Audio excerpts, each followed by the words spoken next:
ನನ್ನ ಕಿದ್ದಂಗ್ ಮಾಡ್ತೀರಾ ನೀವು? ನನ್ ಬಾಯ್ ಫ್ರೆಂಡ್ ಯಾರು ಗೊತ್ತಾ ನಿಮ್ಗೆ? ನನ್ ಬಾಯ್ ಫ್ರೆಂಡ್ ಸಿಂಹ.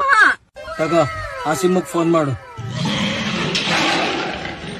ಪೃಥ್ವಿ, ನಾನ್ ಕಿಡ್ನಾಪ್ ಆಗಿದ್ದೀನಿ ಕಣೋ. ಹೌದಾ, ಬಂದೇ ಇರು. ಎಲ್ಲಿ ಅಂತಾನು ಕೇಳಲ್ವಾ? ಎಲ್ಲಿ? ಇಲ್ಲೇ ಆರ್.ಆರ್. ನಗರದಲ್ಲಿ. ಓ, ಇಲ್ಲೇ ಪಕ್ಕದಲ್ಲಿ ಬಂದೇ ಇರು. ಆರ್.ಆರ್. ನಗರದಲ್ಲಿ ಎಲ್ಲಿ ಅಂತಾನು ಕೇಳಲ್ವಾ? ಹಾ, ಎಲ್ಲಿ? ಒಂದ್ ನಿಮಿಷ, ನಂಗೂ ಅಡ್ರೆಸ್ ಗೊತ್ತಿಲ್ಲ. ಅಡ್ರೆಸ್ ಹೇಳಿ. ಬೆಮ್ಮೆಲ್ ಲೇಔಟ್ ಗೊತ್ತಾ ಬ್ರೋ? ಹಾ, ಗೊತ್ತು. ಬ್ರೋ, ಬೆಮ್ಮೆಲ್ ಲೇಔಟ್ ಅಲ್ಲಿ ಯಾವ ಕ್ರಾಸ್ ಗೊತ್ತಾ? ಯಾವ ಕ್ರಾಸ್? ಇಲ್ಲ, 17th ಕ್ರಾಸ್. ಹಾ, ಬಂದೇ ರೀ. ಕಟ್ ಮಾಡ್ಬಿಟ್ಟ. ಯಾರವನು? ಎಷ್ಟೊತ್ತಿಗೆ ಫೋನ್ ಮಾಡ್ತೀರಿ? ಬ್ರೋ, ಹೇಳಿದ ಅಡ್ರೆಸ್ ನ ಪೂರ್ತಿ ಕೇಳಿಸ್ಕೊಳ್ಳಿ ಬ್ರೋ. ಬೆಮೆಲ್ ಲೇಔಟ್ ಅಲ್ಲಿ ಲೆಫ್ಟ್ ತಗೊಳ್ಳಿ. ಹಾ, ತಗೊಂಡೆ. ಮಾತಾಡ್ಕೊಂಡು ನಿನ್ ಸಿಂಹದ ಜೊತೆ ನೀನೆ. ಈ ಲೆಫ್ಟ್ ಅಲ್ಲಿ ಒಂದ್ ಕಾರ್ ಕಾಣಿಸ್ತಿದ್ಯಾ? ಹಾ, ಕಾಣಿಸ್ತಿದೆ. ಯಾವ ಕಾರ್ ಅಂತ ಗೊತ್ತೇನೋ? ಯಾವ ಕಾರು? ಸ್ವಿಫ್ಟ್.